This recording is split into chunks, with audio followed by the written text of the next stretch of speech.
Assalamualaikum warahmatullahi wabarakatuh. Nah, kami dari kelompok 5 akan mempresentasikan hasil diskusi kami dan hasil materi kami, yaitu manajemen strategi sektor publik.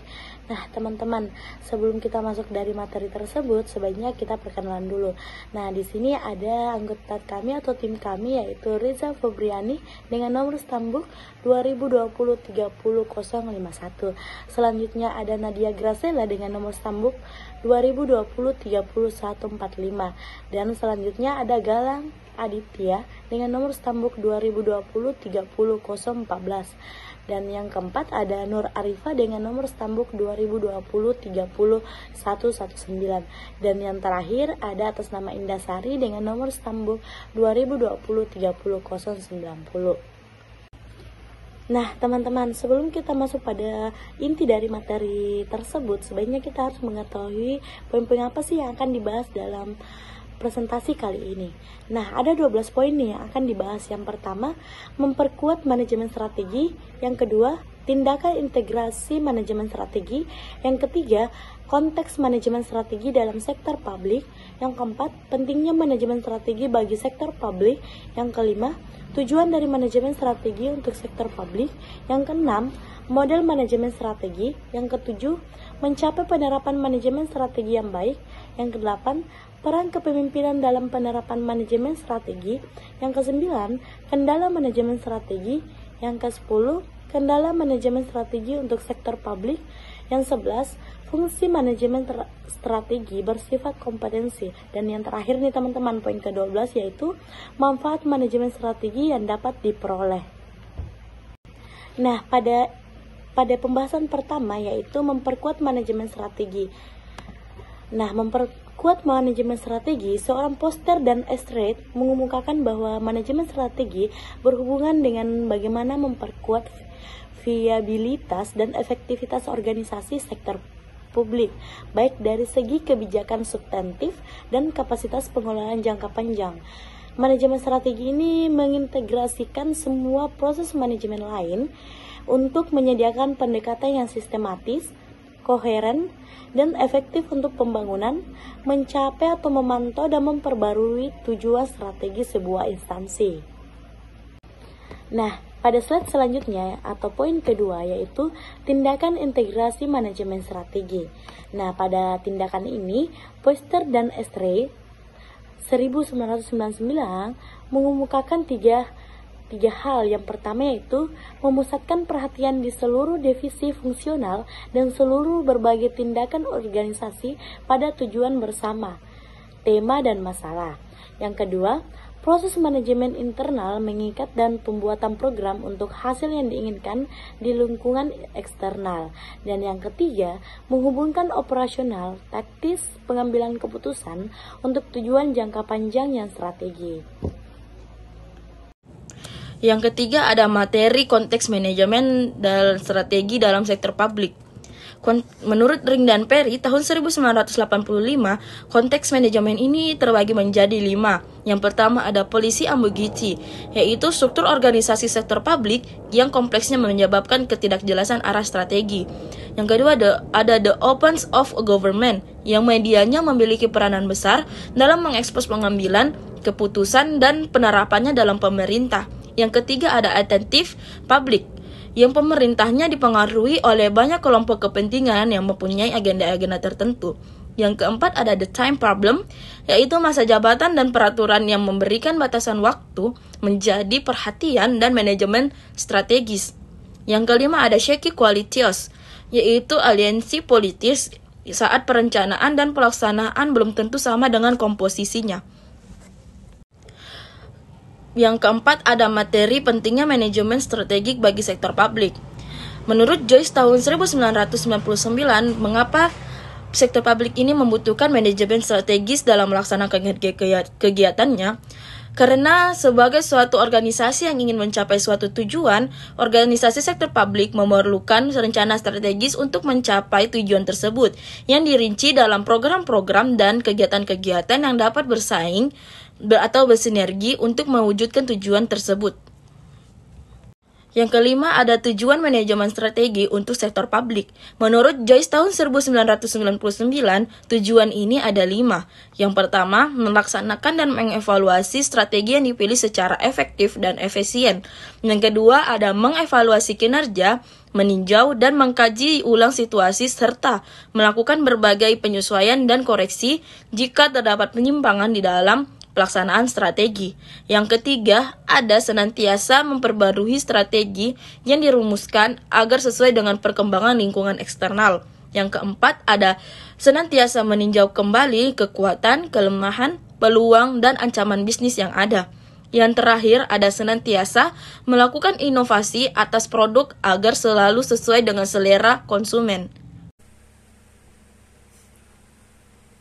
Poin ke-6, model manajemen strategi. Menurut Joyce tahun 1999, yang pertama model perencanaan klasik, dan kedua model perencanaan strategi visioner, dan poin ketiga model bisnis, dan poin keempat model manajemen strategi peramalan. Poin 7, mencapai penerapan manajemen strategi yang baik. Menurut Bernard Marr tahun 2008, dia menjelaskan pertama, kejelasan strategi, pengumpulan indikator kinerja yang tepat, pelaksanaan analisis manajemen kinerja, penciptaan budaya belajar yang positif, perolehan kepercayaan internal, penjajaran atau pengarahan organisasi, perbaruan sistem terus-menerus, komunikasi dan pelaporan yang baik, implementasi software pendukung, dedikasi sumber daya dan waktu, dan yang terakhir pengukuran. Kedelapan yaitu penerapan kepemimpinan dalam penerapan manajemen strategi. Leadership merupakan satu elemen kunci yang efektif dalam manajemen strategi. Pemimpin memfokuskan organisasi mereka pada arah strategi. Mereka menciptakan suatu agenda untuk perubahan strategi.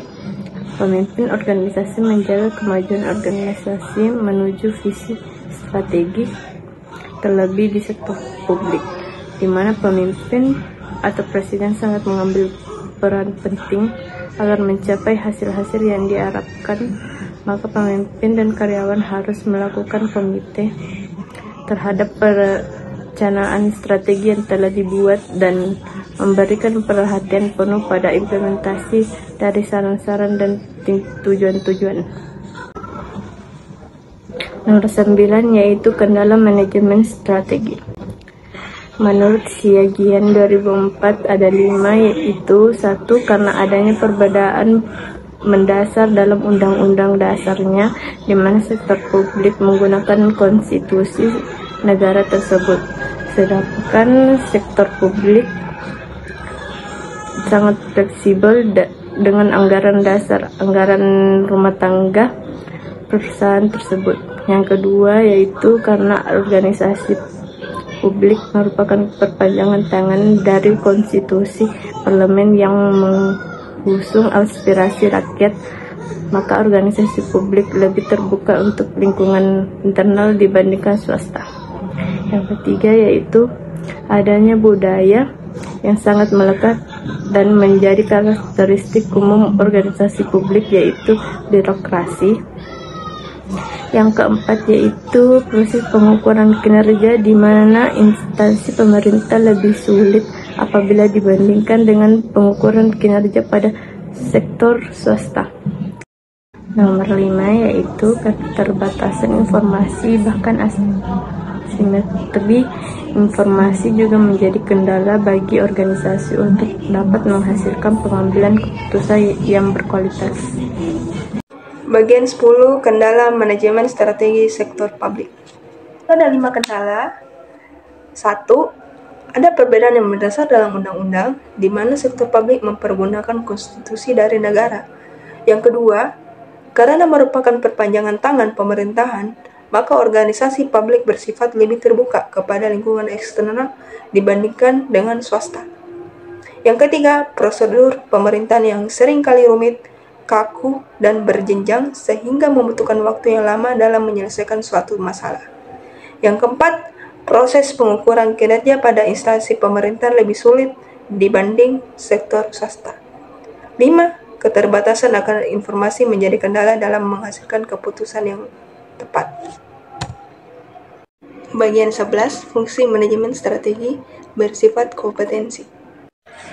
Fungsi bersifat kompetensi. Manajemen strategi, pengambilan keputusan dan perencanaan adalah fungsi dari manajemen. Maka, jualah suatu peranan pengambilan keputusan strategi dan perencanaan strategi kepada manajemen strategi. Singkat kata, manajemen strategi berfungsi untuk membuat sebuah keputusan strategi, membuat perencanaan strategi, dan juga berfungsi meninjau dan mengevaluasi strategi. Manajemen strategi seringkali dipandang sebagai suatu game plan atau skenario dan pengembangan usaha, mempertahankan ataupun memperbaiki posisi di dalam pasar, menarik dan memuaskan para konsumen, sukses dan berkompetensi dengan para pesaing, menjalankan operasional bisnis, serta mencapai sasaran yang strategis. Manfaat manajemen strategi yang bisa diperoleh. Greenley. Manajemen strategi memungkinkan untuk mengidentifikasi, menentukan prioritas, serta mengeksploitasi peluang yang ada. 2. Dapat memberikan suatu pandangan yang objektif terhadap masalah manajemen. 3. Mencerminkan kerangka kerja framework untuk aktivitas kontrol serta koordinasi yang lebih baik. 4. Manajemen strategi bisa meminimalisir akibat dari suatu kondisi dan perubahan yang tidak bagus. 5. Manajemen strategi memungkinkan supaya keputusan yang besar bisa mendukung dengan lebih baik terhadap yang sudah ditetapkan. 6. Manajemen strategi membuat alokasi waktu dan sumber daya yang lebih efektif untuk memaksimalkan peluang yang sudah teridentifikasi. 7. Memungkinkan alokasi sumber daya yang ada dan waktu yang relatif lebih sedikit dan mengoreksi suatu keputusan yang keliru atau tidak terencana dengan baik. 8. Bisa menciptakan framework kerangka kerja untuk komunikasi internal di antara para staf. 9. Dapat membantu dalam mengintegrasi perilaku tiap individu dalam usaha bersama. 10. Manajemen strategi bisa memberi dasar untuk mengklarifikasi suatu tanggung jawab individu. 10. Manajemen strategi bisa mendorong suatu pemikiran ke masa yang akan datang. 11. Manajemen strategi mampu menyediakan pendekatan yang komparatif, integritas, serta antusias dalam menghadapi suatu masalah dan peluang. 12. Manajemen strategi mampu menyediakan pendekatan yang komparatif, terintegritas, serta antusias dalam menghadapi suatu masalah dan peluang. 13. Dapat menciptakan suatu sikap positif terhadap suatu perubahan. 14. Manajemen strategi bisa memberi tingkat kedisiplinan dan moralitas kepada manajemen perusahaan.